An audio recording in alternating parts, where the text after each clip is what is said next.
जिनकी अमित पावन शिव महापुराण की कथा संपूर्ण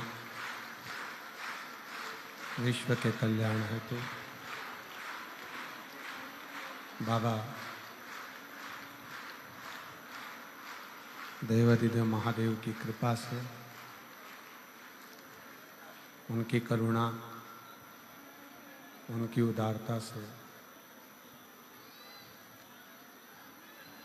श्रवण करने का सौभाग्य शिव कृपा से प्राप्त हुआ है। बड़े भाग्यशाली हैं सभी शिव भक्त जो इस पवित्र पावन शिव महापुराण की कथा का लाभ ले रहे हैं।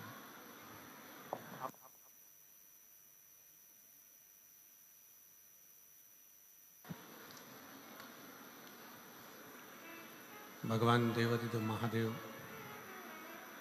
भगवान शिव जो संपूर्ण जगत का कल्याण करने वाले हैं, संपूर्ण विश्व का कल्याण करने वाले हैं, ऐसे भगवान शिव की ये पवित्र पावन शिव महापुराण की कथा देवाधिदेव महादेव की कृपा से तारा बाबा जी की कुटिया में सिरसा हरियाणा की इस पवित्र भूमि पर आयोजित की गई है।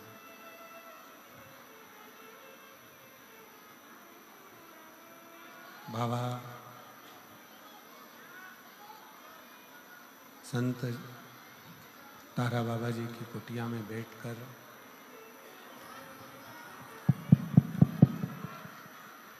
तारा बाबा जी की कुटिया में बैठकर ये पवित्र पावन शिव पुराण की कथा का दिव्य और भव्य लाभ लेने का सौभाग्य मिला हुआ है। रोज आप लोगों को ध्यान रखना चाहिए ना, प्रतिदिन तकलीफ आ रही है। शिव कथा जो जीवन के सारे तकलीफों को, दुखों को, कष्टों को दूर कर देती है, ऐसी पवित्र पावन भगवान शिव की कथा का लाभ तारा बाबा जी की कुटिया में बैठकर श्रवण करने का सौभाग्य मिला है। कथा के मुख्य यजमान वैसे तो स्वयं तारा बाबा जी हैं,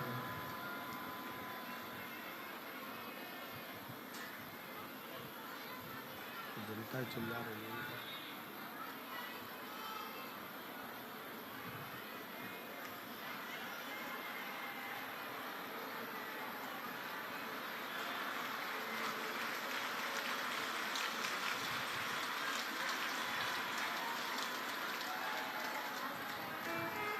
तारा बाबा जी की ये पवित्र पावन भूमि, जहाँ पर बैठकर शिव महापुराण की कथा का दिव्य और भव्य आयोजित किया है, जिसका लाभ लेने का सौभाग्य भगवान शिव की कृपा से आप और हमको प्राप्त हुआ है। कथा के मुख्य यजमान श्री गोपाल जी कांडा, पूर्व राज्य गृह मंत्री, श्री गोविंद जी कांडा, वरिष्ठ भाजपा नेता एवं मुख्य सेवक तारा बाबा कुटिया, श्री लखराम जी कांडा, श्री शुभम जी कांडा, श्री धवल जी कांडा, श्री धैर्य जी कांडा, कांडा परिवार सिरसा हरियाणा। एक बार यजमान परिवार के लिए जोरदार ताली बजाकर स्वागत वंदन अभिनंदन। जिन्होंने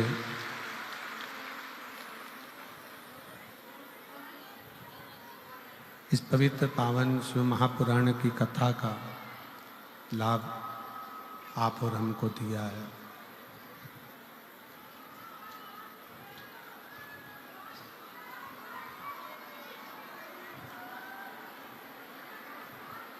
मानव का शरीर मनुष्य की देह और उस मानव के शरीर में, मनुष्य की देह में भगवान शिव की अविरल भक्ति बहुत जरूरी है, क्योंकि जब तक शिव कथा,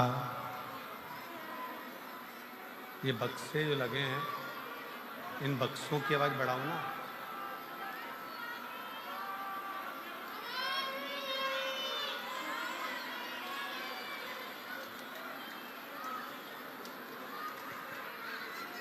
भगवान देवाधिदेव महादेव शिव, ओगड़दानी, त्रिकालदर्शी, कैलाशी, अविनाशी शंकर,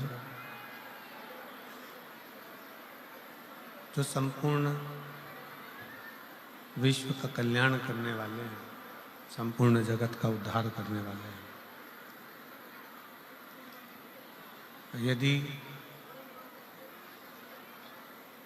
मानव की देह मिले, मानव का शरीर मिले, आवाज यहाँ पर भी नहीं आ रही है बेटा, यहाँ भी आवाज नहीं है, तो इन लोगों को क्या आवाज आएगी?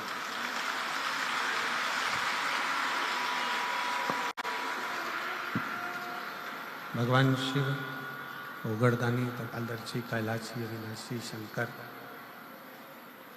जिनकी ये मानव का शरीर, ये मनुष्य की देह, और मानव के शरीर में भगवान शिव की अविरल भक्ति, अविरल कथा, ये जीवन का कल्याण करने वाली है, कर्तार्थ करने वाली।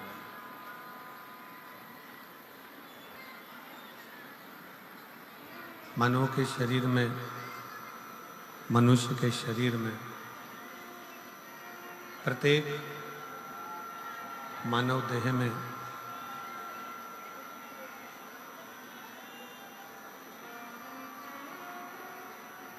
हर जीव के अंदर एक शिव तत्व विराजमान रहता है।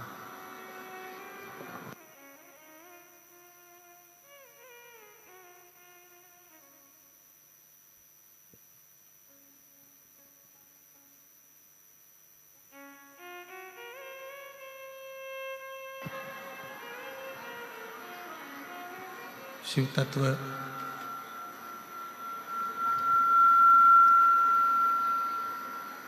प्रत्येक मानव के शरीर में, मनुष्य की देह में, मानव देह के अंतर्गत भगवान शंकर की एक शिव तत्व विराजमान रहता है।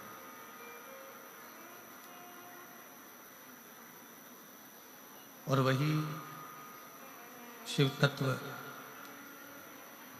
आपके और हमारे जीवन में एक बल प्रदान करता है। आपके और हमारे जीवन में एक ऊर्जा प्रदान करता है।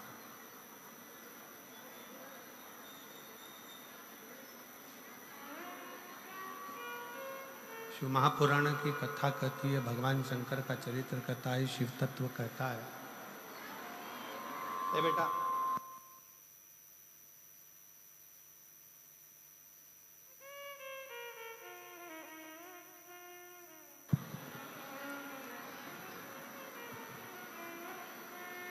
प्रत्येक मानव के शरीर में, मनुष्य की देह में एक शिव तत्व, भगवान शंकर का एक तत्व विराजमान होता है। और जब आप और हम जिस समय पर भगवान शंकर की अविरल भक्ति को धारण करते हैं, भगवान शिव की एक निर्मल भक्ति अपने अंदर उतारते हैं।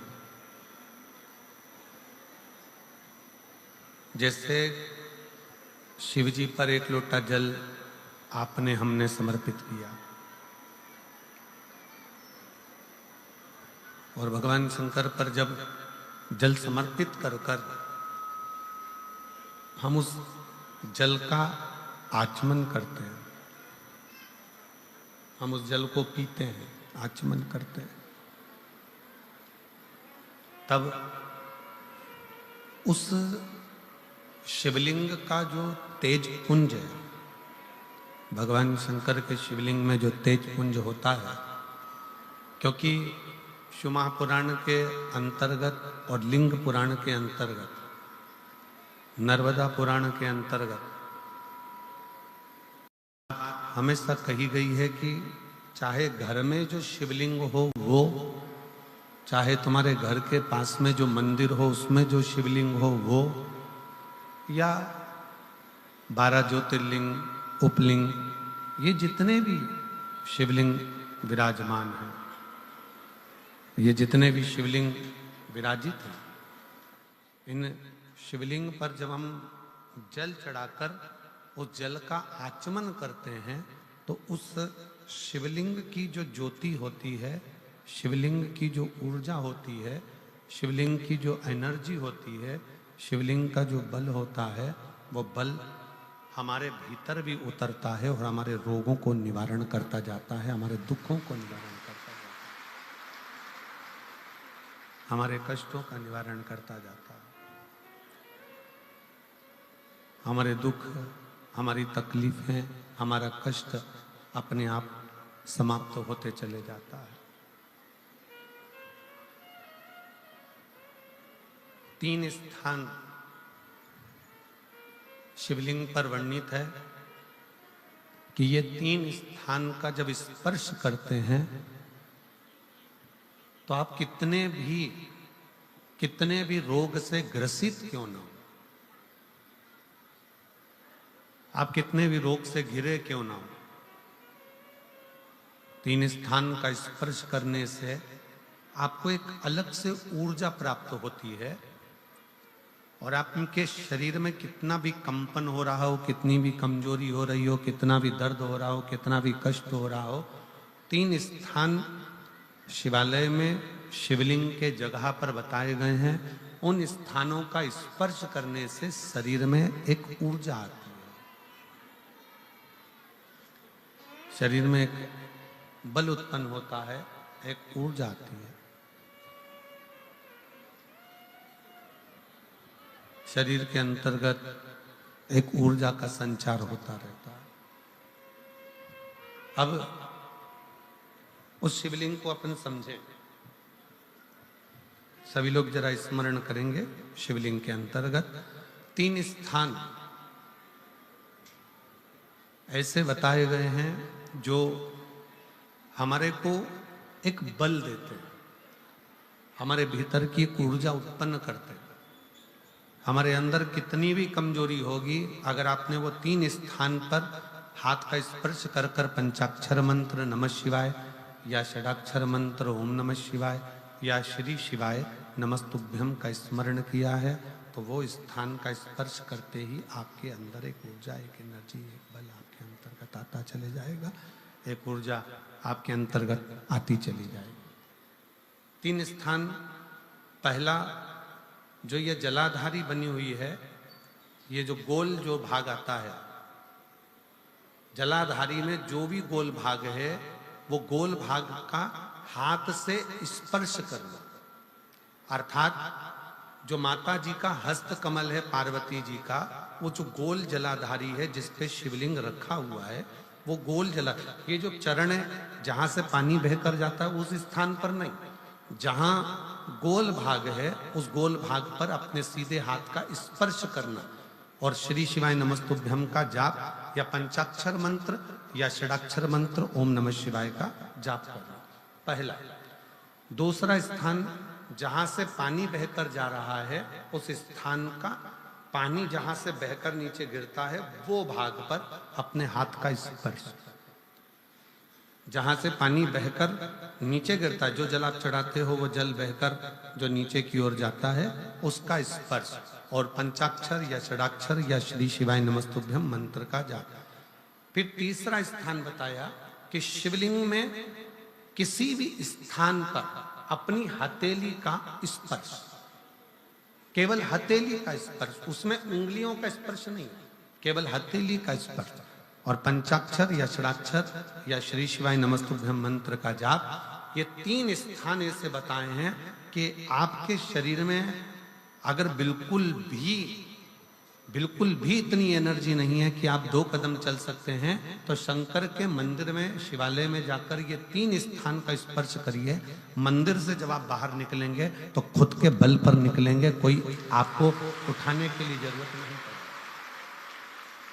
आप स्वयं के बल पर निकल सकते, स्वयं के बल पर आगे बढ़ सकते, स्वयं के बल पर अग्रणी हो सकते, स्वयं के बल पर आप आगे निकल सकते। 3 स्थान हैं जहां व्यक्ति के जीवन के दुख, तकलीफ, रोग, कष्ट अपने आप नष्ट होते चले जाते हैं। तो पहला जो स्थान है वो पार्वती जी का स्थान हस्तकमल। दूसरा कार्तिकेय और गणेश के मध्य में जो अशोक सुंदरी है और कार्तिक गणेश बैठे वहां से जो पानी नीचे की ओर आता है वो स्थान। और तीसरा अपनी हथेली का, शिवलिंग का कोई भी स्थान जहां अपनी हथेली का स्पर्श हो जाए वो स्थान। ये 3 जगह हमें बल देती है, हमें ऊर्जा देती है, हमें एनर्जी देती है।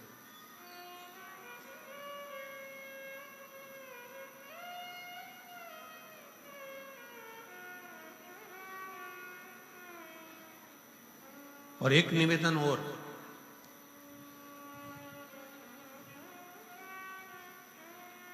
आप यदि कोई कार्य के लिए निकल रहे हो,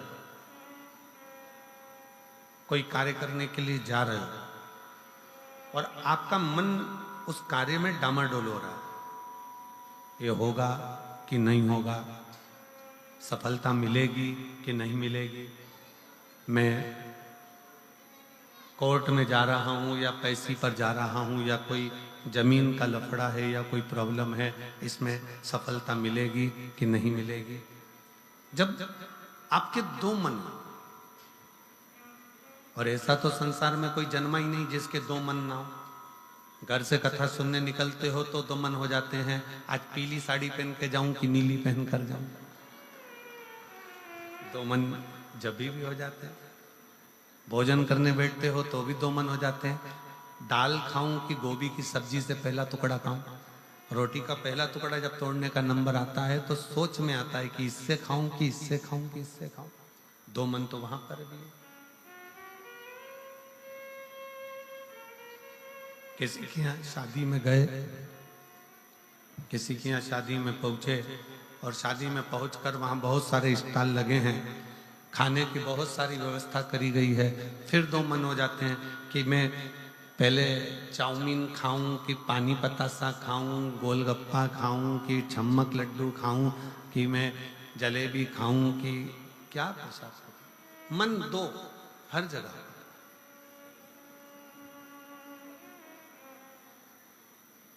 और ऐसा नहीं है कि मन 2 नहीं होते, मन विचलितता देते। और शिव महापुराण की कथा कहती है कि कभी भी अगर कोई फार्म भर रहे हो, कोई एग्जाम दे रहे हो, कोई कंपटीशन एग्जाम में बैठे हो, या मेरे बेटे बेटी 10th और 12th का यदि एग्जाम दे रहे हैं, तो अपना 2 मन मत करो, तुम एक मन बनाओ कि मैं इस एग्जाम में बैठ रही हूं और मेरा विश्वास कहता है कि मैं शंकर पर पूरा भरोसा करती हूं और मैंने रात दिन पढ़ाई करी है तो मैं पास होकर मानूंगी, तो वो पास होकर ही।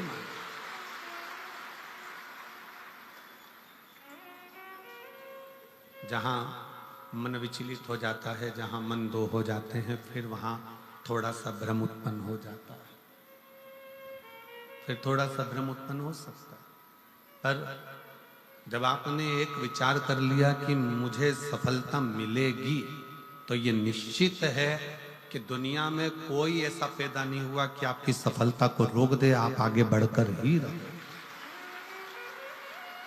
और एक निवेदन और है, मान लो किसी कारणवश सफलता नहीं मिली और आप सफल नहीं हुए, तो चिंता मत करना, चिंता करने की जरूरत नहीं है। एक बार अगर एग्जाम दिया, एक बार अगर अपन फील्ड में उतरे और एक बार में सफलता नहीं मिली तो चिंता मत करो। ये मत सोचो कि पीछे हट गए। शिव महापुराण की कथा में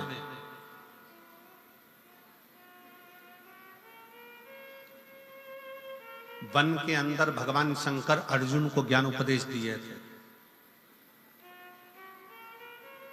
जिस समय पर एक सुंगर, जंगली सुंगर भागता जा रहा था और उस समय पर जब बाण छोड़ा गया था, तब भगवान शंकर ने अर्जुन को उपदेश दिया कि अर्जुन, एक बार युद्ध के मैदान में अगर थोड़ा सा पीछे सरके हो तो टेंशन मत लेना, चिंता ना करा। एक कंपटीशन एग्जाम में आप बैठे हो, एक एग्जाम आप दे रहे हो और उस एग्जाम में सफलता नहीं मिल रही है। आपने एक बार परीक्षा दी, एक बार आपने नीट की तैयारी करी, एक बार आपने सीए की तैयारी करी, एक बार आपने अन्य तैयारियां करी और उसमें आपको सफलता नहीं मिली और आप उसमें उत्तीर्ण नहीं हुए और आपने मन दुखी कर लिया। अब मैं तो बताओ आगे ही नहीं बढ़ पाया। चिंता न करें। भगवान शंकर का ये संवाद जो उन्होंने युद्ध के पहले अर्जुन को दिया है, एक सुंगर को मारते समय, एक जंगली सुंगर को मारते समय भगवान शंकर ने उपदेश दिया था, अर्जुन तीर को बहुत दूर भेजना है ना, तो तीर को थोड़ा सा पीछे खींचना पड़ेगा। उसी तरह यदि एक बार तुम्हें सफलता नहीं मिली, एक बार तुम उत्तीर्ण नहीं हुए, तो ये मत सोचना कि तुम उत्तीर्ण नहीं हो गए। भगवान शंकर ने तुम्हें लंबी दूर फेंकना चाहते थे, इसलिए तुम्हें थोड़ा सा पीछे खींच लिया है और जम कर करके। शिव ने, आपने बहुत मेहनत करी, आपने बहुत परिश्रम करा, आपने दुनिया के लिए सब कुछ करा हो और मान लो उसके बाद भी आपके जीवन में अगर तकलीफ आकर खड़ी हो गई, मान लो कहीं ना कहीं दुख आकर खड़ा हो गया, मान लो आप उस एग्जाम में, उस कंपटीशन में आप आगे नहीं निकल पाए, समझ लेना कि मेरे तारा बाबा ने, मेरे तारकेश्वर महादेव ने, मेरे कुबेर भंडारी ने आपके लिए कुछ अच्छा सोच कर रखा है, इसलिए वो पीछे खींचा है। और पीछे खींचा है इसका मतलब ये मत समझना कि तुम्हें पीछे रख दिया है। उसने तो अभी तुम्हें धनुष पर चढ़ाया है और चढ़ाने के बाद मेरा शंकर जब छोड़ेगा तो फिर इतना आगे निकल जाओगे कि दुनिया तुमको देखती रह जाएगी कि तुम किस मंजिल तक पहुंचे। वो पीछे खींचता है, वो पीछे खींच रहा होता है।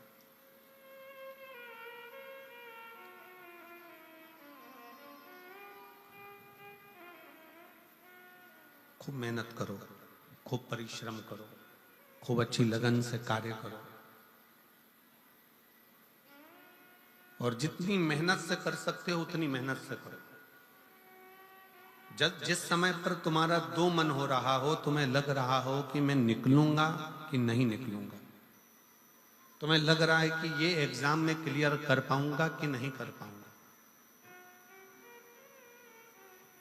मैं पहुंचूंगा कि नहीं पहुंचूंगा, तो यही तीन स्थान, यही तीन स्थान, तीन अक्षत को इन तीन स्थान पर ही रखा जाता है। जो तीन स्थान अभी आपको बताए हैं, एक माता पार्वती जी का गोल स्थान, हस्तकमल स्थान, दूसरा जहां से पानी बहकर नीचे की ओर जा रहा है उसी विराम स्थल पर, और तीसरा शंकर भगवान के शिवलिंग पर। ये तीन स्थान तीन अक्षत से पूर्ति कर देते।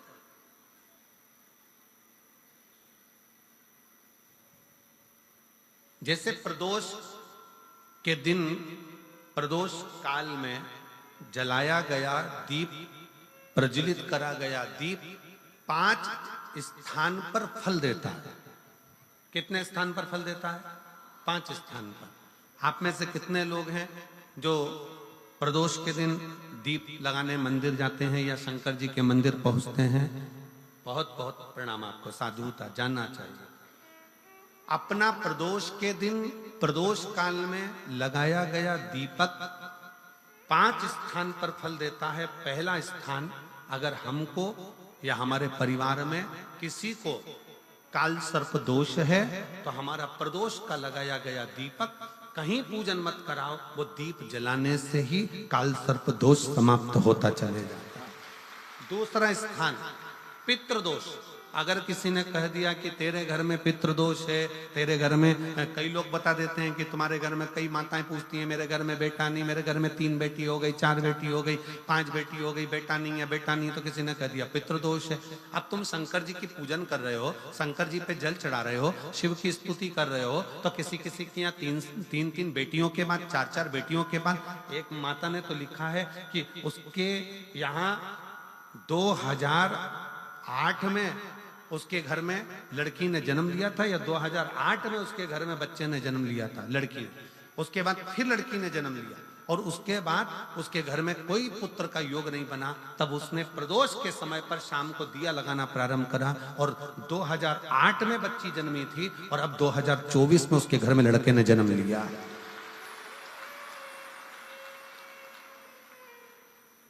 दो 2024 में उसके घर में पुत्र ने जन्म लिया, वो बेटी होगी यहाँ पर कहीं ना कहीं, जिसके घर में बेटे। पहले की लड़की हुई, फिर 2 जुड़वा लड़की हुई, जुड़वा लड़की में से एक लड़की शांत हो गई, फिर आखिरी में बच्ची के कारण बस संतान प्राप्ति का योग नहीं बना। आखिरी में उसने फिर पुनः भगवान शंकर के प्रदोष काल में दीप जलाना प्रारंभ कर। कहीं बैठी हो तो हाथ हिला सकती हैं, अगर कहीं बैठी हो। कितना कितना विचित्र कर्म है, जरा विचार करिएगा कि प्रदोष काल का लगाया गया दीपक, प्रदोष काल, प्रदोष के दिन, प्रदोष काल का जो दीपदान होता है वो सरल नहीं होता, वो सहज नहीं होता। 5 स्थान की पूर्ति करता है। पहला, जम के बोलो, पहला स्थान किस चीज के लिए? काल सर्पदोष के लिए। दूसरा, पितृदोष। कैसा भी तुम्हें कोई पितृदोष बता दे, कितना भी तुमसे कोई कह दे कि तेरे घर में पितृ का दोष है, तेरे घर में ये दोष है, अगर आप प्रदोष के दिन, प्रदोष काल में, अर्थात सूर्य अस्त के समय के 2:45 तक का जो समय होता है, 2 घंटे के समय का, उसके अंतर्गत अगर आप प्रदोष काल के समय में भगवान शंकर को दीप लगाने के लिए अगर पहुंचे हो तो वो आपको फल देगा ही, पितृदोष का निवारण होगा ही। चाहे तुम कुछ करो चाहे मत करो, वो पितृ की शांति करा दे। दूसरे नंबर पर है पितृदोष। तीसरे नंबर पर है वास्तु दोष। हमारे घर का, अब एक बहुत सावधानी से श्रवण करने वाला विषय है।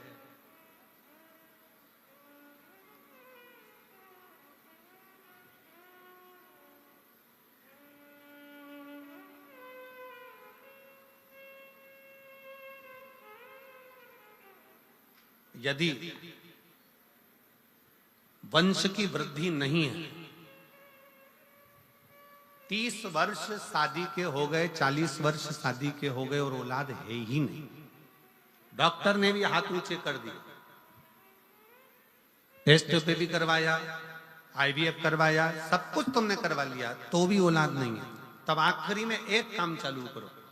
प्रदोष का दिन दोनों पति पत्नी व्रत चालू कर दो प्रदोष का, और प्रदोष काल में शाम के समय जाकर एक ही दिए में 2 लंबी बाती जानते हो ना, रुई की लंबी कपास की बाती 2, और दोनों बाती एक ही दिए में रखकर पति पत्नी दोनों उसको प्रज्वलित करना प्रारंभ करें। बाबा संतान देकर ही रहेगा, औलाद आएगी ही। दीप की जो बाती में अंतर आ जाता है, एक गोल बाती में और लंबी बाती में अंतर आता है, बहुत अंतर आता है। पितरों के लिए गोल बाती का प्रयोग बहुत कम होता है महाराज। देवी जी के लिए, माता रानी के लिए, जगत जननी के लिए गोल बाती का प्रयोग बहुत कम होता है महाराज, ध्यान रखिएगा। एक पितृ के लिए, एक जगत जननी जगदम्बा दुर्गा भवानी के लिए गोल बाती का प्रयोग कम होता है, लंबी बाती का प्रयोग ज्यादा होता है। क्यों? क्योंकि हमारे घर की कुल देवी और हमारे घर के पितर हमारे वंश की वृद्धि करें, इसलिए लंबी बाती रखी जाती है, जिससे हमारा वंश बहुत लंबा चले, बहुत उन्नति की ओर बढ़े, इसलिए लंबी बाती का प्रयोग किया। शिव महापुराण की कथा कहती है 5 जगह पर हमारा जलाया गया एक दीप जो प्रदोष के दिन प्रदोष काल में लगाया जाता है 5 जगह पर भारी पड़ता है। पहले नंबर पर जम के बोलते जाओ, काल सर्प दोष। दूसरे नंबर पर पितृदोष। तीसरे नंबर पर घर का वास्तु दोष। हमारे घर में कितना भी वास्तु दोष है, कोई ने कह दिया यहाँ बाथरूम नहीं बनना थी, यहाँ पर शौचालय नहीं बनना था, यहाँ सीढ़ी नहीं बनना थी, वो सीढ़ी वहां बनना थी, ये सीढ़ी वहां बनना थी।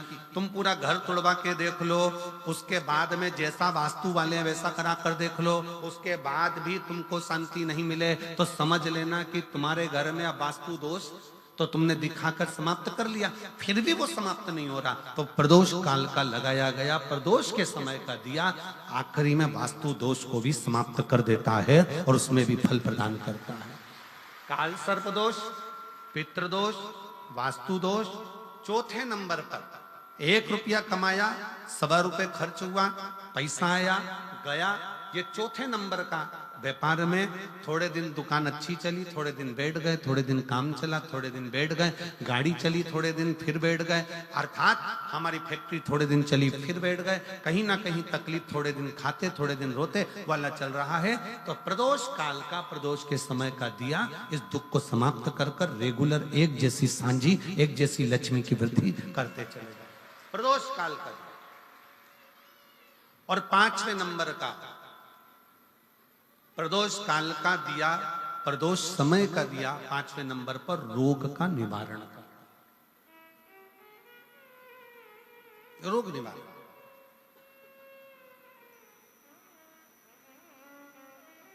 ये 5 स्थान जो बताए गए हैं प्रदोष काल के दिन, प्रदोष के दिन दीप प्रज्वलन के। और अब की बार की जो शिवरात्रि आ रही है, बाबा देव अधिदेव महादेव की बड़ी कृपा है उस पर, बहुत करुणा। 25 तारीख को प्रदोष और 26 तारीख को शिवरात्रि। अब जरा प्रदोष के पर्यांत की, प्रदोष के बाद की बिल्कुल लगी हुई पीठ से जो शिवरात्रि होती है, वो शिवरात्रि अगर उस शिवरात्रि का व्रत, साधना, तप, भजन, संसार का मनुष्य कर लेता है तो जिंदगी में उसने कोई व्रत किए ना किए हो, अगर एक व्रत शिवरात्रि का, प्रदोष की पीठ से लगी हुई शिवरात्रि का अगर कर लेता है तो उसको पूरे जीवन के व्रत का पुण्य फल प्राप्त हो।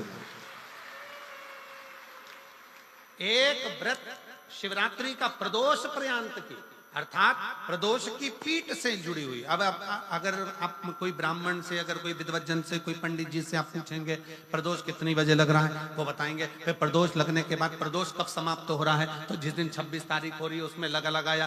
दोनों की पीठ मिल रही, दोनों।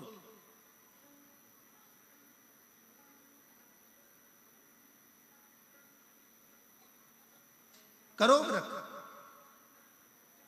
आपने कितनी भी एकादशी के व्रत करे हो, कितनी भी द्वादशी के व्रत करे हो, कितनी भी चतुर्थी व्रत करे हो, कितनी भी तीज व्रत करे हो, कितनी भी अष्टमी का व्रत करा हो, कितनी भी नवरात्रे के व्रत करा हो, कितनी भी तीज का व्रत करा हो, चाहे दुनिया के कितने भी व्रत आपने करे हो, अगर आपने एक महाशिवरात्रि का व्रत नहीं करा तो कोई व्रत का पुण्य फल आपके खाते के अंतर आ नहीं पाता। शिवरात्रि के व्रत की इतनी मूलता है। पर एक निवेदन है, अगर कोई बुजुर्ग है, कोई बीमार है, कोई बूढ़ा व्यक्ति है, बहुत बीमार है, तो उसको निवेदन है आप व्रत ये नहीं कि 24 घंटे का करो, आप व्रत 2 घंटे का कर लो, 1.5 घंटे का कर लो, 1 घंटे का कर लो, 15 मिनट का करो। पर निवेदन है कि जो बीमार व्यक्ति है वो आधे घंटे, 1 घंटा, 2 घंटा, 6 घंटा, 15 मिनट पर शंकर की शिवरात्रि का व्रत ये विचार कर करना। बहू बेटा नाते रिश्ते सबको कह देना। कोई बीमार व्यक्ति है ना, वो भी कह दे कि देख बेटा मेरा व्रत है। तो घर के लोग कहेंगे पापा आपकी तबीयत खराब, मम्मी आपकी तबीयत खराब, दादी आपकी तबीयत खराब, आप व्रत कैसे कर रही हो, बच्चे की व्रत, बच्चा कैसे व्रत कर रहा है, तो कह देना मेरा 2 घंटे का व्रत है, 2 घंटे मैं बाबा का नाम लेकर, जल चढ़ाकर, जल का आचमन कर कर मेरे बाबा की भक्ति कर लो 2 घंटे की, मेरा व्रत पूर्ण हो जाएगा। मैं व्रत कर रहा हूं, आधी में पुनी तुलसी बाबा कहते हैं थोड़े में बहुत होता है। आपके व्रत अगर कोई बीमार है उसके लिए, अगर कोई कष्ट है शरीर में उसके लिए ऐसा व्रत है, बाकी के सभी के लिए तो वही व्रत शिवरात्रि का पूर्ण व्रत है जिसमें भगवान शंकर की विरल भक्ति को हम प्राप्त करें।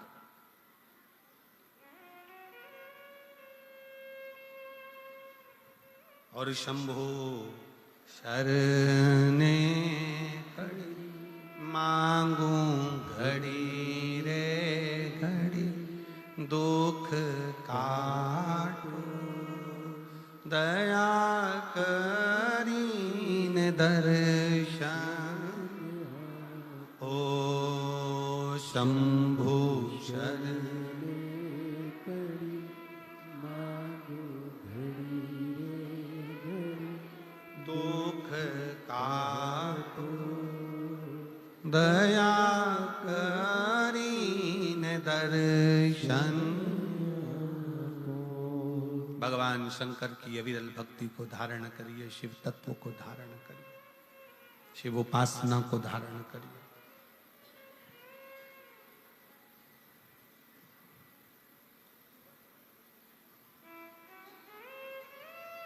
महाशिवरात्रि 26 फरवरी की है, 26 फरवरी। और प्रदोष कब का है? जम के बोलो जरा। 25 फरवरी। 25 फरवरी को भी शाम के समय प्रदोष काल में बाबा का दीप लगाइए, प्रार्थना करिए और 26 तारीख का व्रत करिए बिना संकोच। और जिसके घर में शंकर भगवान के व्रत के लिए अगर झगड़ा हो रहा है तो निवेदन है व्रत बिल्कुल मत करिए।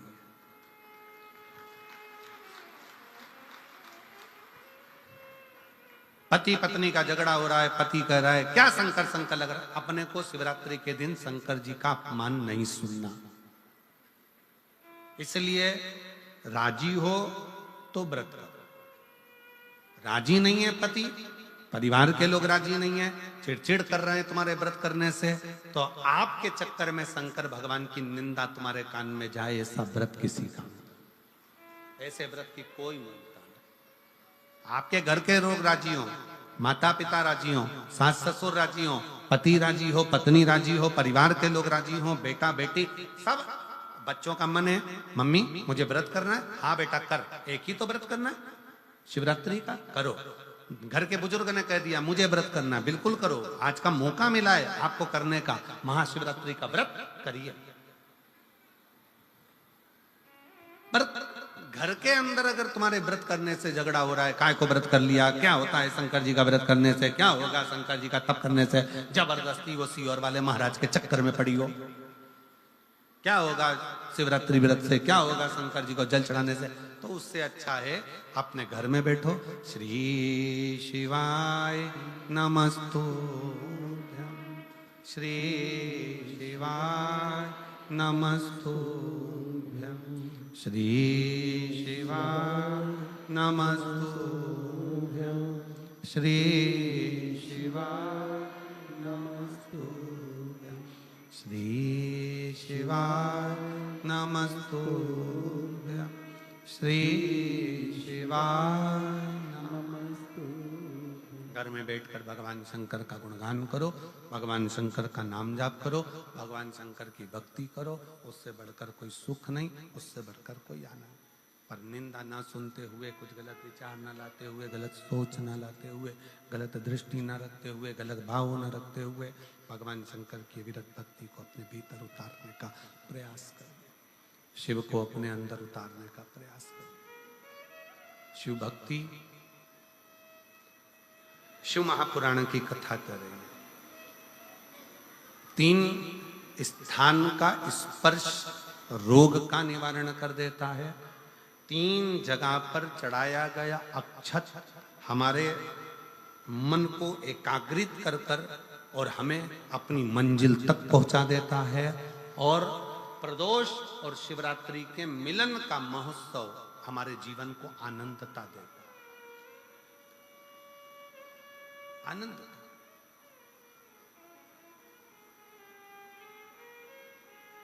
क्या सुख है। आपके यहाँ तो सिरसा वालों को तो बड़ी बड़ी बधाइयां हम दें कि सिरसा की पवित्र भूमि पर तारकेश्वर महादेव विराजमान है। कम से कम एक लोटा चढ़ाने के लिए, जल के लिए आप हृदय से पहुंच तो जाते हो। यहाँ तारकेश्वर महादेव विराजमान है। तारकेश्वर महादेव बेटे, आवाज सेठ नहीं है, गला पकड़ रहा है, सेठ करिए उसको। तारकेश्वर महादेव जी यहाँ विराजमान है। भगवान शंकर स्वयं विराजित है। शिव शिव शंकर शंकर। मैं माननीय गोपाल जी कांडा जी से कहूंगा, गोपाल जी जैसे भक्त यहाँ बैठकर कथा को सुन रहे हैं, कुबेरेश्वर धाम पर आज से शिव भक्त पहुंचना चालू हो गए और जिसमें 26-25 तारीख से कार्यक्रम है। 25 तारीख से रुद्राक्ष महोत्सव, 25 फरवरी से चालू होगा। पर लोगों का विश्वास ऐसा होता है, जैसे इस पवित्र प्रांगण में आप लोग बैठे हो। कल हम देख रहे थे कि गोविंद जी उधर जहां राम जी की मूर्ति है,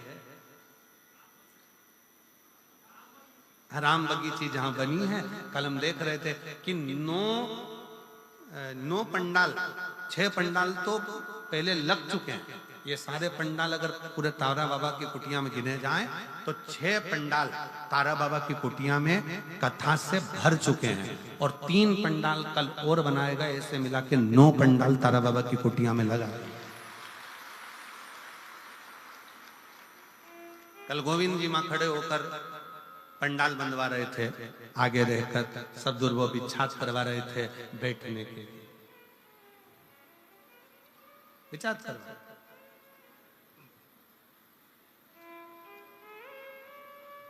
और कितना समर्पण है।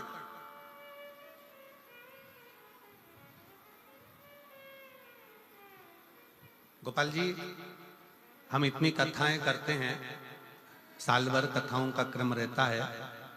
सूरत कथा करी, उसके दूसरे दिन साकरी कथा हो गई, साकरी के दूसरे दिन छत्तीसगढ़ कथा हो गई, छत्तीसगढ़ कथा के बाद दूसरे दिन प्रयागराज कथा हो गई, प्रयागराज के दूसरे दिन सिरसा कथा हो गई, सिरसा के दूसरे दिन सीहोर कथा हो जाएगी, सीहोर के दूसरे दिन भटिंडा पंजाब कथा हो जाएगी, भटिंडा पंजाब के दूसरे दिन फिर महाराष्ट्र कथा हो। कथा रोज चलती। पर तारा बाबा की कुटिया में जो व्यवस्थाएं देखने को मिलती है कि जिनके पास में अगर ओढ़ने का कम्बल भी नहीं होता है ना, तो रात्रि के समय पर उनको देखकर उनके तन पर कम्बल भी उड़ा दिया जाता है कि इसको आप आराम से सो। इसको शिव भक्ति कहते हैं। ये दिखावे से परे है, दिखावे से परे।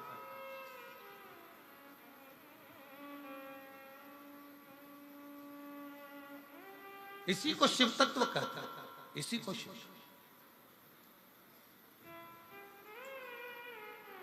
भोजन भंडारा सुबह से चालू हुआ, शाम तक चलता रहा। खूब आनंद के साथ लोग प्रसाद पा रहे हैं। सुंदर सुंदर व्यवस्थाओं के साथ में व्यवस्थित हर चीज रखी गई। और एक एक ये 9 पंडाल जो लगाए गए हैं, ये 9 पंडाल को संभालने के लिए भी कार्यकर्ताओं की टीम पूरी की पूरी संभालने के लिए, ये तारा बाबा की कुटिया की जो पूरी टीम है उसने पूर्ण रूप से इसको संभाला। इसकी प्रशंसा। और शंभु शरणे पड़ी मांगू घड़ी रे घड़ी, दुख काटो दया करीन दर्शन। ओ शंभु शरणे मांगू घड़ी रे घड़ी, दुख काटो दया करीन दर्शन। शिव तत्व इसी को कहते। और जितने नौ पंडाल में शिव भक्त भरे पड़े हुए हैं उनको एक निवेदन जरूर करूंगा, आप चिंता मत करना, आप मेरे बाबा की कथा को ग्रहण करने के लिए आए।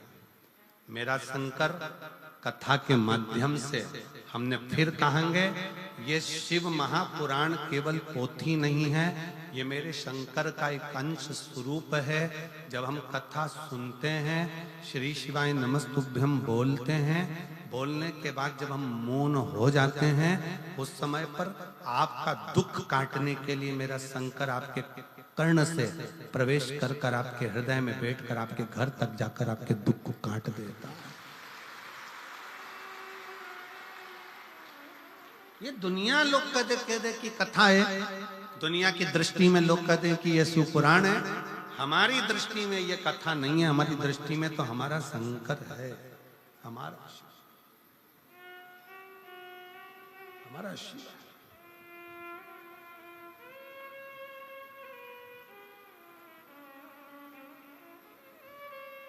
शिव शिव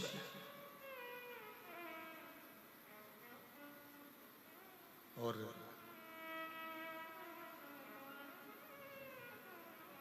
जो दिल से मांग लिया, जिसने दिल से कह दिया, जिसने दिल से पुकार लिया, शिव आ गए। ब्रह्मा ब्रह्मलोक में रहते हैं, भगवान विष्णु बैकुंठ में रहते हैं। उनको आने में देरी हो सकती है, पर मेरा शंकर इसी पृथ्वी पर रहता है, इसी भूमंडल में रहता है, इसी ब्रह्मांड में, इसी पृथ्वी पर मृत्यु लोक का देव अधिदेव महा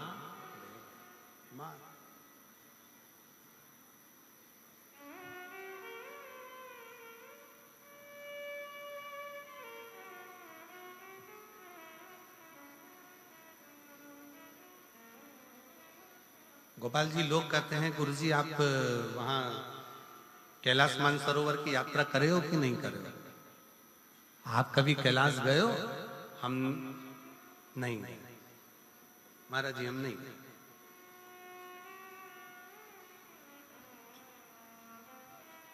हम नहीं। कहा आप इतने बड़े शंकर जी का गुणगान करते हो और आप कैलाश नहीं गए? हमने कहा वो कैलाश वाला खुद शिव महापुराण की कथा में रोज आता है और रोज भक्तों का दुख काट कर जाता है, प्रतिदिन आता है। लोग कहते हैं कि शिव महापुराण सुनने के लिए केवल शिव भक्त आते हैं, पर हमारा विश्वास कहता है कथा के पंडाल में जिस स्थान पर शिव पुराण की कथा होती है, उस स्थान पर उस पुराण की साक्षी में शिव महापुराण में 7 दिन लगातार रोज प्रतिदिन मेरा शंकर स्वयं शिव पुराण में लिखा। शिव महापुराण के उमाखंड में भगवान शंकर कहते हैं, और जिस समय पर शिव महापुराण की विद्येश्वर संहिता में वर्णन किया, तुमरुका जी कथा कहते हैं, ईश्वर जी और गोरा जी, शंकर जी और पार्वती जी यजमान बनते हैं। यजमान बनने पर जब कथा विराम होती है, विराम के समय पर तुमरुका जी से शंकर भगवान कहते हैं कि आपने कथा बाची है तो आपकी दक्षिणा क्या है? आपने कथा बाची है तो आपकी दक्षिणा क्या है? तब उस समय पर तुमरुका जी कहते हैं भगवान शंकर जी से, ईश्वर जी गोरा जी से, हमको अगर दक्षिणा देना है मेरे विश्वनाथ, तो दक्षिणा ऐसी दीजिए कि जिस स्थान पर शिव महापुराण की कथा हो, आप कैलाश और काशी छोड़कर उस स्थान पर 7 दिन विश्राम कीजिए। ये ईश्वर जी और गोरा जी ने भगवान तुमरुका जी को वचन दिया है, तुमरुकेश्वर को वचन दिया है, तुमरुका जी को वचन दिया कि जहां शिव महापुराण की कथा होगी उस स्थान पर मैं विराजमान रहूंगा।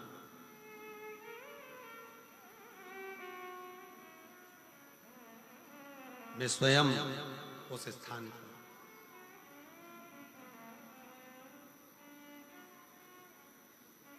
और कितनी विचित्र शिव महापुराण की कथा का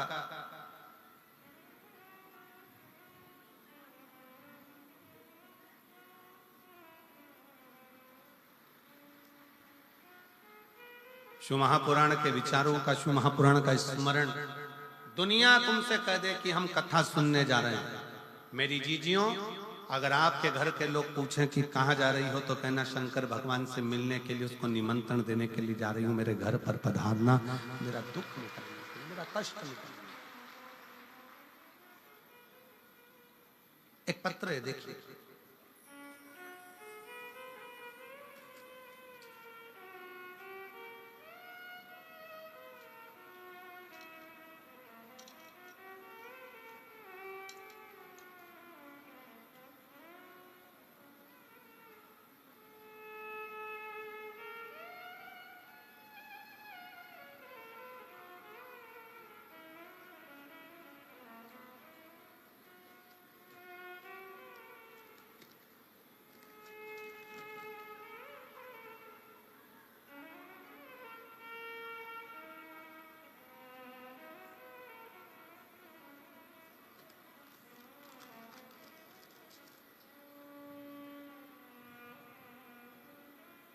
मेरा नाम गीता देवी, मेरे पति का नाम नवीन कुमार है।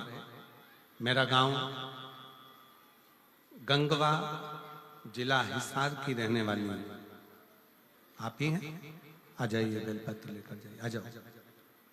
सबसे पहले गोपाल जी कांडा जी को धन्यवाद देती हूँ कि उन्होंने हमें दूसरी बार शिव पुराण सुनने का मौका दिया है।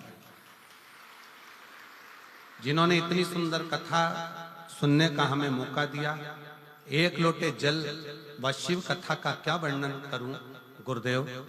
2018 से सरकारी नौकरी की तैयारी कर रही थी, पर बाबा ने मुझे आज 2024 में सरकारी नौकरी दी है।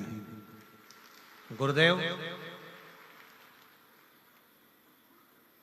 मैंने जितनी जगह पर अभी ज्योतिषों को दिखाया, सबने कहा था कि तुम्हारी किस्मत में सरकारी नौकरी नहीं है। मैंने आस छोड़ दी थी। तब एक बार मैं अपने माई के गांव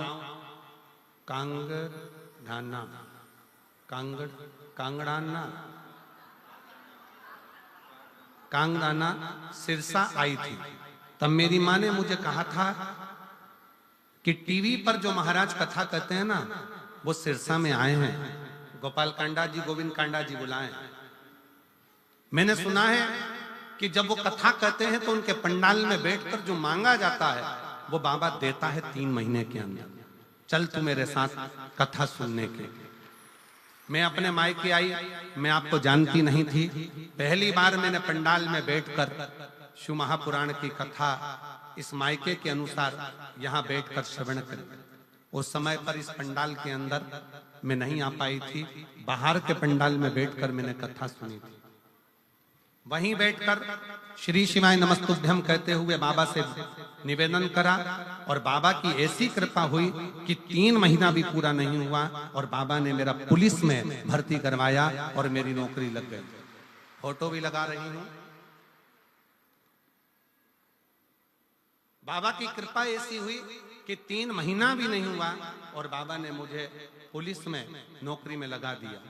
गुरुदेव, 6 साल से तैयारी कर रही थी नौकरी की, पर मुझे क्या मालूम था कि पंडाल में बैठकर कथा सुनने में 3 महीने के अंदर मुझे नौकरी मिल गई। मैं बाबा को यहाँ प्रणाम करती हूँ।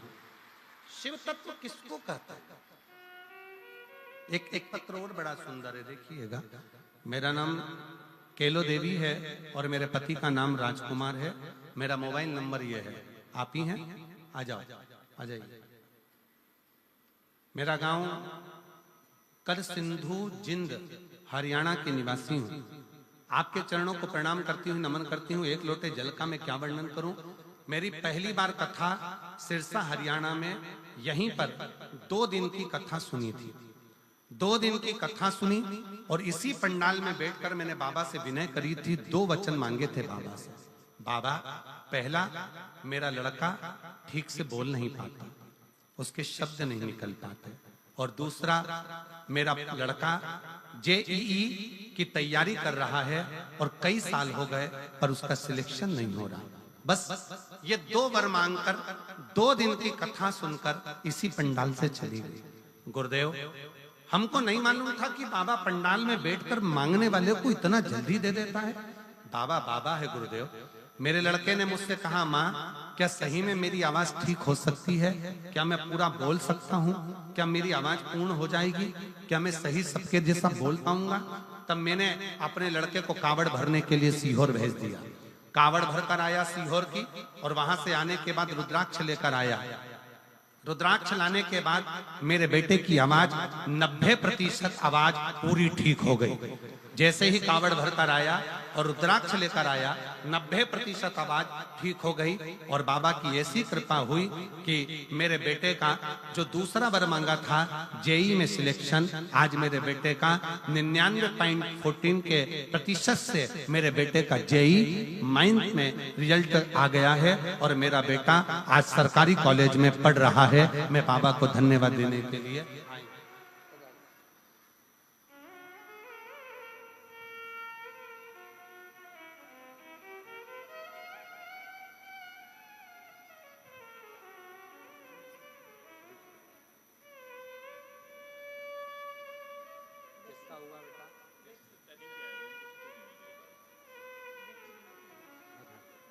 एक बेलपत्र उनको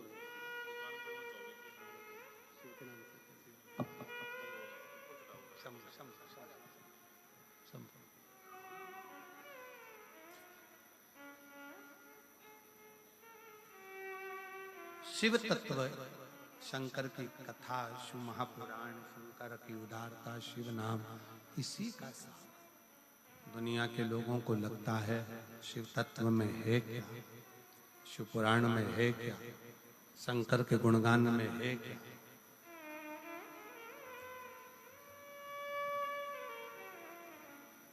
और मैंने तेरे ही भरोसे बाबा, तेरे ही भरोसे हवा बिच उड़ती जावांगी। बाबा डोर हथो छठी ना मैं कटी जावांगी। भोले मैं तेरी पतंग, शंभो मैं हवा बिच उड़ती जावांगी। बाबा डोर हथो छठी ना मैं कटी जावांगी। भोले मैं तेरी शंभो मैं तेरी।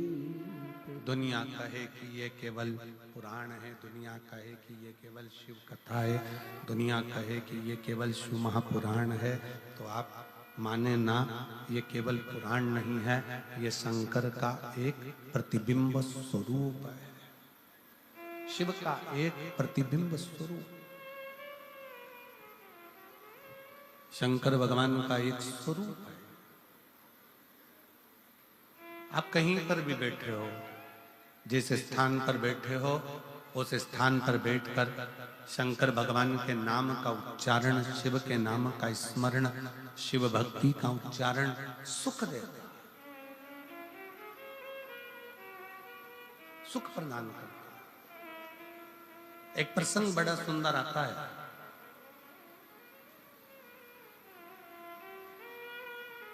एक नेद्रू नाम के ऋषि हुए जिनके नेत्र नहीं थे।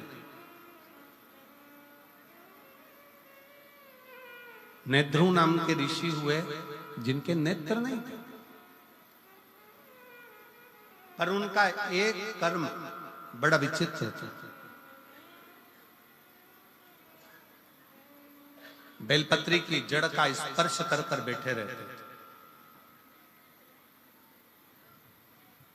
बेलपत्र की जड़ का स्पर्श करे और बेलपत्री की छांव में, बेलपत्र की छांव में, बेल वृक्ष की छांव में बैठे रहते।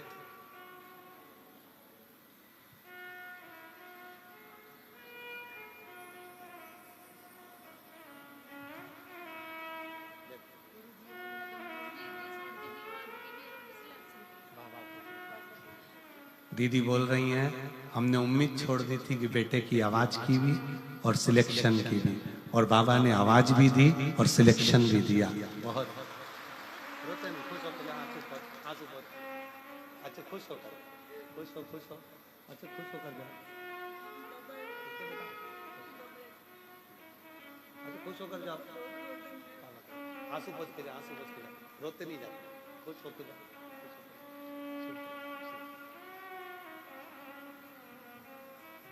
दीदी कह रही है मेरे बेटे की आवाज की भी उम्मीद छोड़ दी थी कि आवाज सही आएगी, और एग्जाम में क्लियर होने की भी सोच छोड़ दी थी कि वो हो पाए, पर उसने जो लाइन लिखी है, उसने इस लाइन में लिखा है,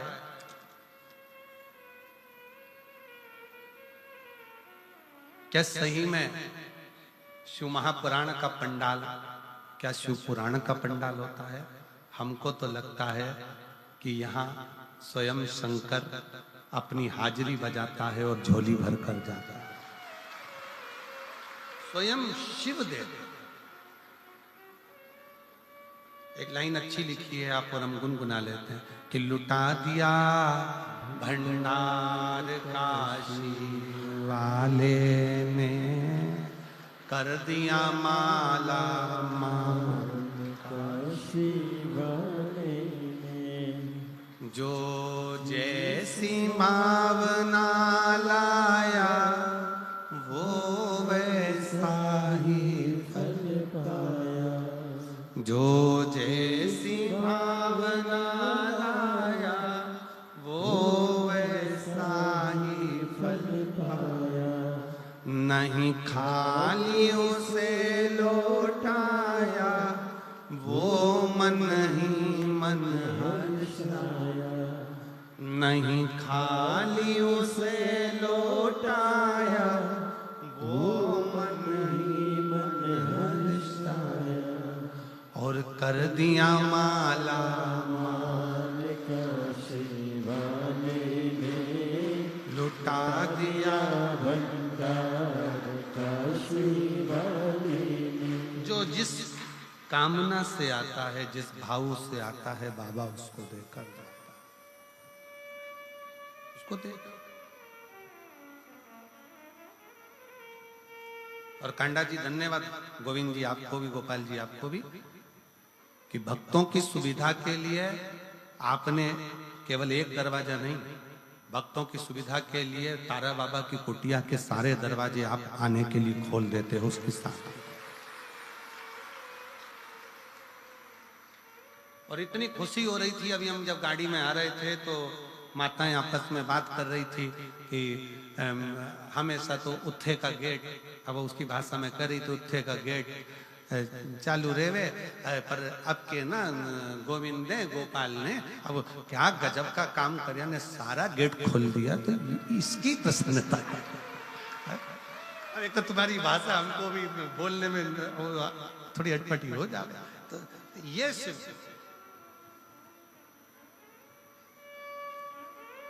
शिव कृपा, खुशी होती है। आप लोग जब बड़े सहजता के साथ, बड़े आनंदता के साथ, मस्ती में अलमस्त होकर, शंकर की बेटी होकर, शंकर के बेटे होकर जब शिव पुराण की कथा को सुनते हो ना, तो लगता है कि शिव आपके हृदय में विराजमान है और शिव आपका कल्याण कर। ये बोलबम का नारा है, बाबा है, शिव कृपा करे, करुणा करे, दया करे। शिव एक नेत्रु नाम के ऋषि, जिनके नेत्र, उनके नेत्र नहीं, नेत्रु ऋषि के नेत्र नहीं, नेत्रों से दिखता नहीं है। बेलपत्री की जो जड़ है, उस बेलपत्री की जड़ को पकड़ कर बैठे रहते हैं, बेलपत्री की जड़ को पकड़े रहते हैं, बस वहीं बैठे रहते हैं, नेत्र नहीं है उनके। अब जहां वो रहते थे उसी के नजदीक में 5 या 7 गांव छोड़कर एक शारदा नाम की एक स्त्री रहती थी, और वो शारदा नाम की स्त्री अपने एक बेटा, एक बेटी और उसका पति साथ में निवास करते, साथ में रहते, साथ में निवास करते, साथ में रहते रहते समय बीत गया। कुछ मित्रों की संगत शारदा के पति को लग गई।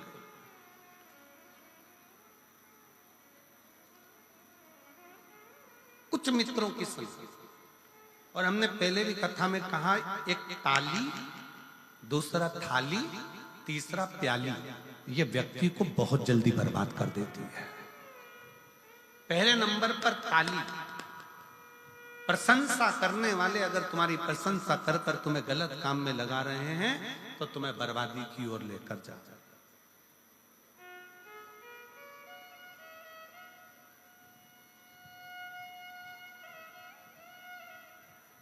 प्रशंसा करने वाले अगर तुम्हें प्रशंसा करके धर्म में लगा दे, सत्कर्म में लगा दे, भजन में लगा दे, कीर्तन में लगा दे, कथा में लगा दे, तो समझ लेना कि तुम्हारा कल्याण हो रहा है। पर प्रशंसा करने वाले ताली बजाकर प्रशंसा कर कर कर तुम्हें अगर गलत काम में लगा रहे हैं तो वो श्रेष्ठ थाली में पहले नंबर पर ताली, दूसरे नंबर पर थाली। जिसको घर का भोजन अच्छा ना लग रहा हो और होटल का भोजन अच्छा लग रहा हो, समझ लेना कि धीरे धीरे तुम्हारा बर्बादी का सिरा चालू हो चुका है। घर के भोजन में जो सुख है वो बाहर के भोजन में सुख उत्पन्न नहीं हो सकता। जो घर के भोजन में आनंद है, घर के भोजन में जो सुख है, घर के भोजन में जो आनंद है, वो बाहर के भोजन में प्राप्त नहीं हो सकता।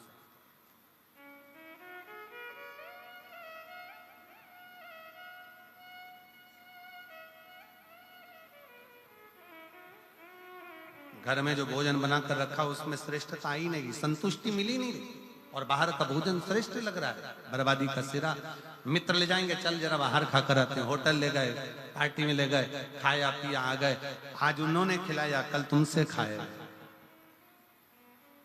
फिर है प्याली मित्र, ताली, थाली, जम के बोलो प्याली।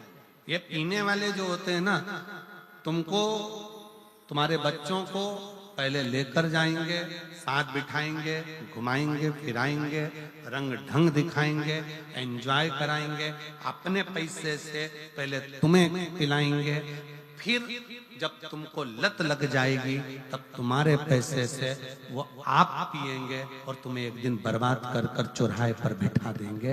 ये प्याली है, बर्बाद कर। तीनों से बचिए। ताली प्रशंसा करने वालों से भी बचिए, थाली होटल का भोजन कराने वालों से, गलत भोजन कराने वालों से, मांसाहार कराने वालों से, वेश्यावृत्ति कराने वालों से, जुआ खेलने वालों से या अन्य व्यसनों में डूबने वालों से थोड़ा बचा। अगर गलत संगत अगर है तो वो हमें बर्बाद कर। और कोई कहता है कि गुरुजी वो हमारे परिवार के लोग ऐसा कर्म कर दिया और वो ऐसा, तो हमारा निवेदन है ऐसा नहीं कि आप परिवार छोड़ दोगे, घर छोड़ दोगे, कुटुंब छोड़ दोगे। आप तो इतना करो ना कि पानी से मिट्टी और मिट्टी से पानी दोनों ही कीचड़ मचा रहे हैं, तो दोनों की दूरी ही श्रेष्ठ, दोनों की दूरी श्रेष्ठ। आज के जमाने में किसी से कह दो भगवान की कथा सुनो, भजन सुनो, कीर्तन सुनो, मंत्र जाप सुनो, स्मरण करो, भगवान का भजन करो। अभी कोई उम्र है, बुढ़ापे में करेंगे, और मालूम पड़े बुढ़ापे में प्राण निकल गए, उससे पहले निपट गए, तो कोई भरोसा? पहले तो गारंटी भी थी कि 100 में जाओगे, आज के समय में तो खसक के 80 पे आ गए, और 80 में भी अभी कोई भरोसा नहीं है। चलते चलते लड़की, एक दुल्हन इंदौर में अपनी शादी में महिला संगीत में नाच रही थी और दुल्हन मर गई। अभी हमारे एक शाहपुर के पास में एक दूल्हा घोड़ी पर बैठा हुआ था, वीडियो देखा होगा आप लोगों ने, घोड़ी पर बैठा, और दूल्हा घोड़ी पर बैठा और बस उतरने ही वाला था और प्राण छूट गए। जीवन का क्या ठिकाना है, किसको मालूम कौन की मृत्यु कब आएगी, कौन मरेगा कब, कैसे मरेगा, इसका ठिकाना है, किसको मालूम।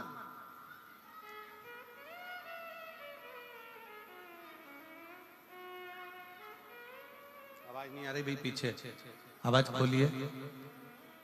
जीवन का क्या ठिकाना है, जीवन का क्या भरोसा है।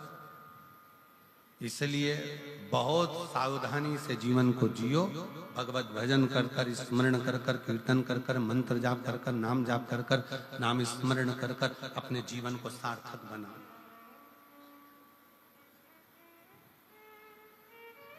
और मिलती है शिव नाम की दौलत कभी कभी, होती है अपने सिरसा में शिव पुराण कभी कभी। बड़ी मुश्किल से हो। खूब भागवत मिलेगी, खूब तुमको कथा मिलेगी, स्मरण मिलेगा, संकीर्तन मिलेगा, भजन मिलेगा, सब कुछ मिलेगा, और शिव महापुराण की कथा जब तक मेरा बाबा ना चाहे तब तक नहीं हो सकती। उसने चाहा तो ये कथा हुई है और आप श्रवण करो, उसकी कृपा। यहाँ किसी मनुष्य के बल की बात नहीं है। शिव पुराण की कथा सुनना, सुनाना और कराना,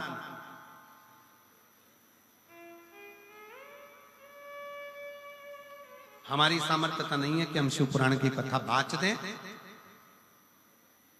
गोविंद जी गोपाल जी के बस की बात नहीं कि शिव पुराण की कथा करवा लें, और आपके बस की बात नहीं है कि आप कथा सुन लो। कथा कराने वाला भी तारा बाबा है, कथा बाचने वाला भी तारा बाबा है, और कथा सुनने वाला भी तारा बाबा है। वो करा रहा है, कर रहे हो, सुन रहे हो, वो उसकी सामर्थ्यता है, अपनी नहीं है कुछ।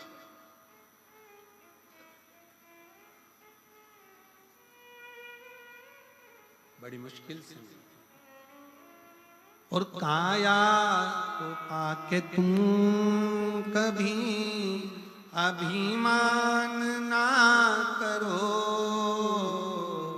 कितने भी सुंदर हो, कितने भी ब्यूटीफुल हो, कितने भी,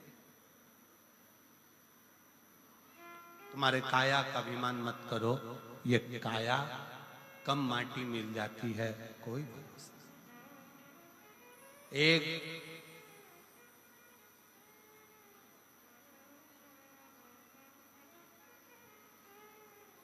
बीमा कराने की भी एक उम्र होती है। कोई 80 साल 90 साल का बीमा कंपनी में जाकर कह दे और कहें मुझे बीमा कराना, बीमे वाले कहेंगे घर जाओ, पागल हो गए हो। 80 साल में कोई बीमा होता है? अब तो तुम ऊपर जाने की उम्र और तुम बीमा कराने आए हो, पूरा की पूरा पैसा आप भी लेना चाहते हो। बीमा कराने के लिए भी उम्र देखी जाती है। 18 साल, 20 साल, 25 साल, 30 साल, 35 साल, 40 साल, 50 साल। 50 साल के बाद बीमा वाला भी 50 बार सोचता है कि बीमा करूं कि नहीं करूं। जैसे बीमा कराने की उम्र होती है, उसी तरह ब्यूटी पार्लर जाने की भी उम्र होती है।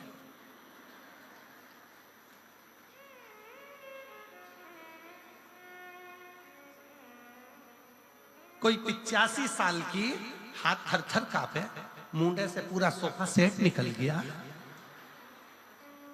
खिड़कियां खराब हो गई, गेट दोनों बेकार, मशीन से काम चल रहा, पूरा चेहरे पर सल पड़ा, हाथ पूरे कमजोर, कपड़े ऐसे लग रहे जैसे हैंगर पे टांग दिए, और पूरा शरीर बेकार।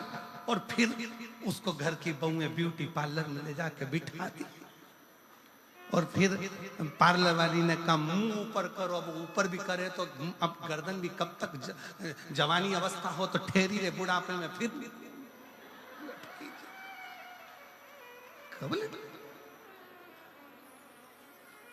अब पार्लर वाली ने बेचारी ने चेहरे पर मेकअप करना चालू करा। हमारी सास का मेकअप कर दो, हमारी दादी सास है, मेकअप करो। तो एक एक्स्ट्रा लड़की बुलाई कि इसकी खाल ऐसे खींच खींच के पकड़ो, फिर खींच के, फिर खींच के,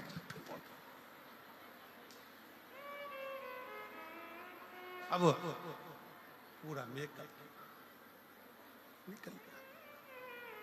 अब चेहरे का तो मेकअप कर दोगी, फिर इतने में पार्लर वाली ने पूछा सोफा सेट तो है ही नहीं, दांत कहाँ है? तो वो बहू बोली फ्रीज में रखे हैं। फ्रीज में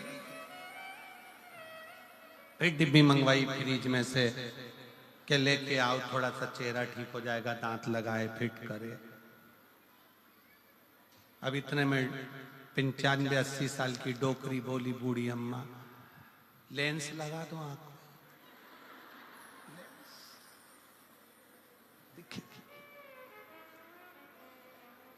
बीमे की भी उम्र होती है, ब्यूटी पार्लर की भी उम्र होती है, उसी तरह शिव महापुराण सुनने की भी उम्र होती है कि सुनो, ये भी उम्र। शरीर साथ देगा नहीं, और कथा में जाकर बैठ भी जाओगे तो मन लगेगा नहीं, तो क्या मतलब कि काया को पाके तुम कभी अभिमान ना करो,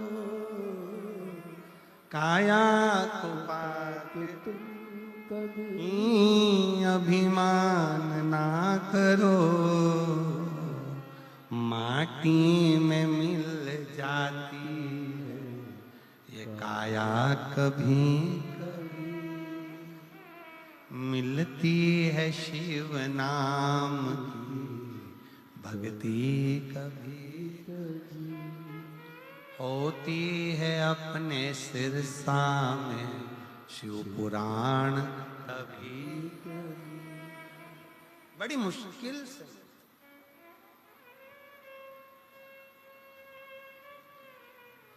और बेटों को पाके तुम कभी अभिमान ना करो, बेटों को पाके तुम कभी अभिमान ना करो, बन जाते हैं पड़ोसी बेटा कभी कभी, बेटी को पाके तुम कभी अभिमान ना करो, बेटी को पाके तुम कभी अभिमान ना करो, ले जाते हैं जमाई भी बेटी कभी कभी, होती है अपने सिरसा में शिव पुराण कभी कभी। मिला मौका, बीमे की उम्र होती है 70-80 में बीमा नहीं कराया जाता, ब्यूटी पार्लर की उम्र होती है, पार्लर भी जब थोड़ा ठीक हो तभी कराया जाता है। उसी तरह भजन की शिव पुराण की भी उम्र है। ये शरीर घर में थक कर पड़ जाए उससे पहले एक बार कुबेरेश्वर धाम में जाकर रुद्राक्षोत्सव का दर्शन भी करो और कथा। सिरसा वालों सावधान, तारा बाबा की कुटिया में कथा चल रही है, दिल से सुनो, नहीं तो ऊपर जाकर यमराज भी पूछेगा तेरा क्या होगा रे कालिया। वो भी पूछेगा। सावधान, दिल से सुनो, हृदय से सुनो। कथा सुनने के बाद जैसे प्रसन्नता में अपने घर जाती हो ना, जिस दिन प्राण छूटेंगे ऊपर जाओगी ना, तो तुम्हारे स्वागत में बहुत सारे लोग खड़े होंगे। क्यों? शास्त्र कहता है, अग्नि पुराण को पढ़कर देखना, अग्नि पुराण में लिखा है भगवान नारायण का कोई भक्त मरता है तो वैकुंठ में साज सजते हैं, भगवान राम और कृष्ण के भक्त मरते हैं वैकुंठ में साज सजते हैं, पर शंकर का कोई भक्त जब प्राण छोड़कर जाता है तो 33 कोटि देवता नगाड़े बजाकर साज सजाकर उसका स्वागत करते हैं। फिर वो हो सकता है कि वो गाना भी ऊपर मिल जाए, बहारो फूल मेरा,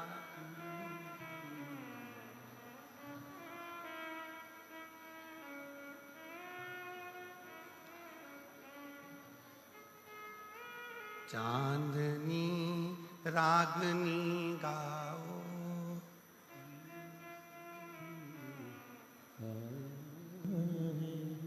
मेरा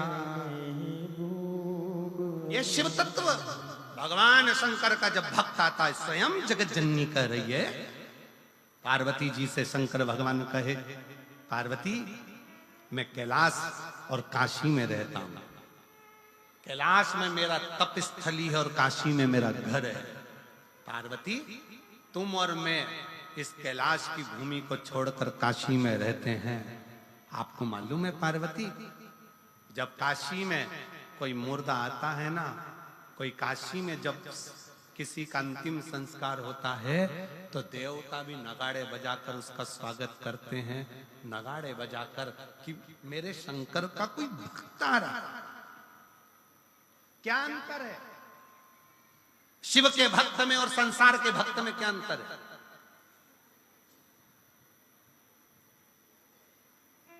कोई भक्त मरता है, वो मरने के बाद कहां जाता है? जम के बोलो, नरक की बैकुंठ? जम के बोलो जरा, बैकुंठ। और बैकुंठ में कब तक रखा जाता है उस भक्त को? जब तक उसका पुण्य चल रहा है। पुण्य चल रहा है, उसने जो पुण्य करा होता है तब तक बैकुंठ में रहने देते हैं। आपको होटल के 5 स्टार 7 स्टार होटल के रूम में कब तक रखेंगे? जब तक तुम्हारी जेब में 1000 की गड्डी पड़ी है, 500 का नोट की गड्डी पड़ी है, तब तक तुम्हें होटल के रूम में रखा जाएगा। और वेटर भी कहेंगे जी सर, सामान आदि ये वो सब। तुम्हारे जेब में 1000 की गड्डी, 500 की गड्डी जो तुम्हारे जेब में पड़ी है, 500 के नोट जो तुम्हारी जेब में पड़े हैं, उसके कारण बस तुमको उसी तरह बैकुंठ में भी कब तक रखा जाएगा? जब तक तुम्हारा पुण्य, तुमने जो करा है वो पूरा खर्च नहीं हो जाता। जैसे ही पुण्य समाप्त होगा, बैकुंठ से धक्का मारकर नीचे फेंक दिया जाएगा। भक्त बैकुंठ से वापस धक्का मारकर नीचे फेंक दिया जाता है, उसका पुण्य जब समाप्त हो जाता है। पर शंकर का भक्त, शंकर को 1 लोटा जल चढ़ाने वाला, शिव का नाम लेने वाला जब मरकर जाता है तो किसी की सामर्थ्यता नहीं होती कि डबल से नीचे भेज दे, वो शंकर का हो जाता है। शिव के भक्त का दूसरा जन्म नहीं होता। पार्वती जी ने शंकर भगवान को कहा था, क्या काशी में जो मरा है, काशी में जिसके प्राण छूटे हैं, वो दूसरी बार जन्म लेगा? शंकर भगवान कहे नहीं, मेरा भजन करने वाला, मेरा स्मरण करने वाला, मेरा मंत्र जाप करने वाला दूसरी बार जन्म नहीं। इसलिए सावधान, जितने भी सिरसा के रहवासी इस शिव महापुराण की कथा को सुन रहे हैं, आज कथा का कौन सा दिन है? तीसरा। कितने दिन की और बची? 4 दिन की। समापन के दिन सुबह हो जाएगी, हम अपने घर, तुम अपने घर। 4 दिन की कथा और बची है। सिरसा वालों का भाग्य है कि कथा का रस तत्व ग्रहण करके अपने जीवन को उतारना और शंकर की भक्ति में ऐसे डूब जाना कि अगली बार जब बाबा अगर कथा कराए तो तुम्हारा भी पत्र यहाँ आए कि मेरे बाबा से मैंने मांगा था इसी पंडाल। और बहारो फूल, अरे गाओ गाओ। शिव का भक्त आया है, शंकर।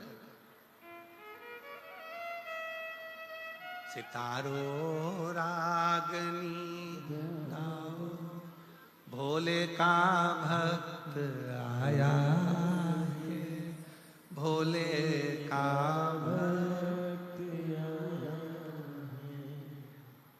कितना कितना कितना शिव है,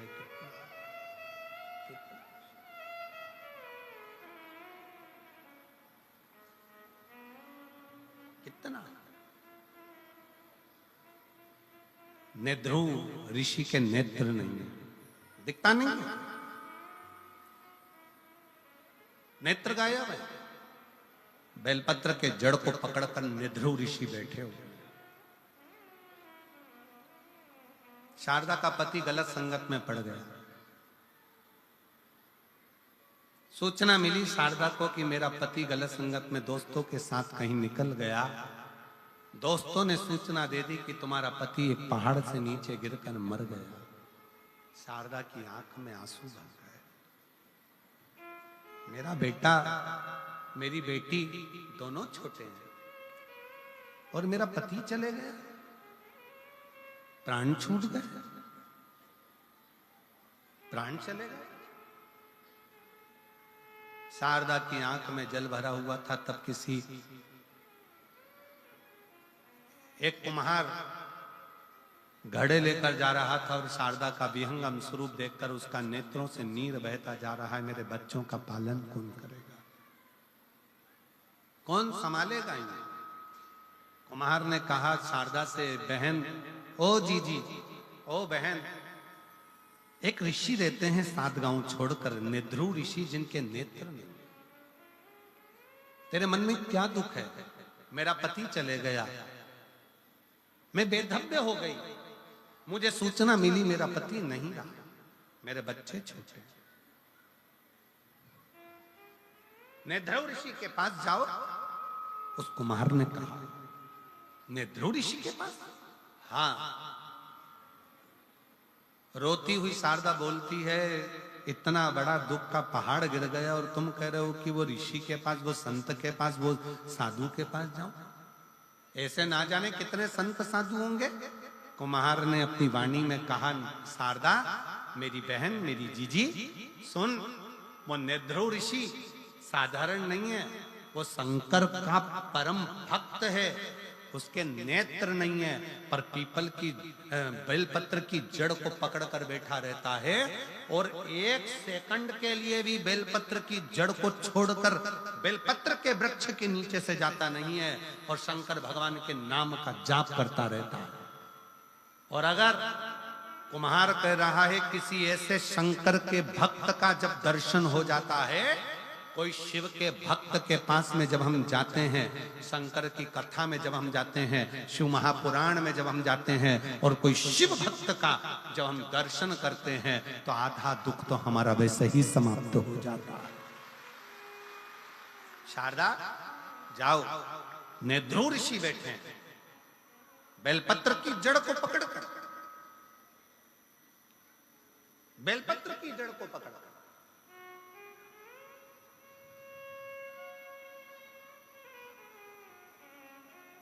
कितना सुंदर वर्णन किया है।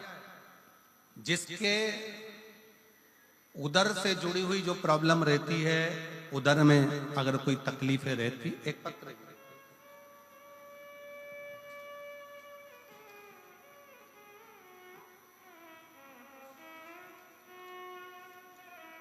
पहले समझ लें उसको।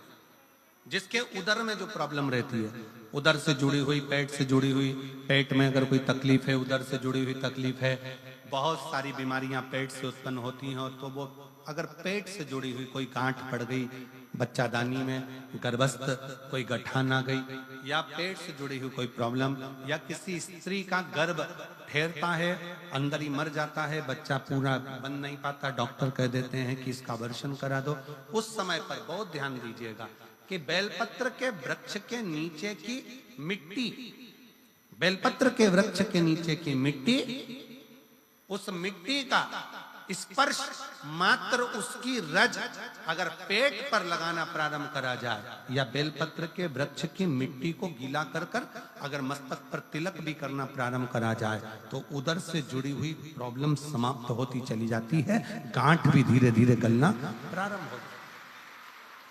पत्र का स्मरण करेंगे। मोनिका मैया, सतबीर मैया, मोची वाली सिरसा, कहीं बैठी हो तो हाथ हिला सकते हैं। आप ही हैं, आ जाओ, एक बेलपत्र ले जाना जाइए। मोची वाली सिरसा, मेरा मोबाइल नंबर ये। 1 लोटे जल का मैं क्या वर्णन करूं गुरुदेव, मेरे पास तो शब्द ही नहीं है। हम 2021 से शिव महापुराण की कथा रसतत्व ग्रहण कर रहे हैं। मेरे गर्भाशय में गठान हो गई थी। पिछली बार जब हम सिरसा में कथा को सुन रहे थे, तब मैंने भोले बाबा से विनती करी, मेरा गर्भाशय की गठान ठीक कर दो। गुरुदेव, जब हम कथा श्रवण कर कर गए तो मेरे बाबा ने मेरी गठान तो ठीक नहीं करी, पर मेरा मन अंदर से कचोट गया कि सीहोर वाले गुरुजी कहते हैं कि कथा सुनो तो दुख मिटता है, पर बाबा ने तो मेरी गर्भाशय की गठान तो ठीक करी ही नहीं। मन में थोड़ा सा भाव आया। जब मन में सोच रही थी, तभी मेरे रिश्तेदार ने कहा कि वो सीहोर वाला महाराज कहता है कि हिम्मत मत हारना, वो कहता है कि आज नहीं हुआ तो कल देगा। तब हमारी वो गर्भाशय की गठान की जांच कराई तो 7.8 और 5.8 सेंटीमीटर की वो गठान थी। मन में आया, डॉक्टर ने कह दिया कि 8 दिन के अंदर ऑपरेशन कराना है। वापिस मन में आया कि एक बार फिर पुनः शिव महापुराण की कथा सुनी जाए। मैंने टीवी के सामने आसन लगाया, आसन लगा के फिर मन से कथा सुनी, और कथा सुनने के बाद शंकर जी पे एक बेलपत्र चढ़ाना, जल चढ़ाना, उसको पीना प्रारंभ करना। ऑपरेशन के लिए हम 8 दिन बाद डॉक्टर के पास पहुंचे। 8 दिन बाद जब ऑपरेशन के लिए पहुंचे, डॉक्टर ने पहले सोनोग्राफी करी। सोनोग्राफी करी तो डॉक्टर 18/9/2024 को कहता है कि आपकी गठान जो 7.8 की थी वो 1.7 पर आ गई है, 1.7 पर आ गई है। इसलिए आप ऑपरेशन मत कराओ, पर यह बताओ कि तुमने कौन सी दवाई खाई। हमने उसको कहा कि हमने बेलपत्री और शिव का चढ़ा हुआ जल पिया है। डॉक्टर खुद आश्चर्य में भर गया, अब ये क्या होगा। सिरसा में आपकी दूसरी कथा हो रही है, जिसको सुनने के लिए मैं पंडाल में बैठी हूं। मैंने बाबा से प्रार्थना करी, जब आपने माइक पे बोला कि सिरसा में कथा है, मैं बाबा से रोज प्रार्थना करती थी, बाबा मेरा ऑपरेशन मत होने देना, कुछ भी हो, मैं सिरसा की जो कथा होगी ना बाबा पूरी सुनूंगी, बस एक कृपा कर दे, मेरे गर्भाशय की गठान समाप्त कर दे।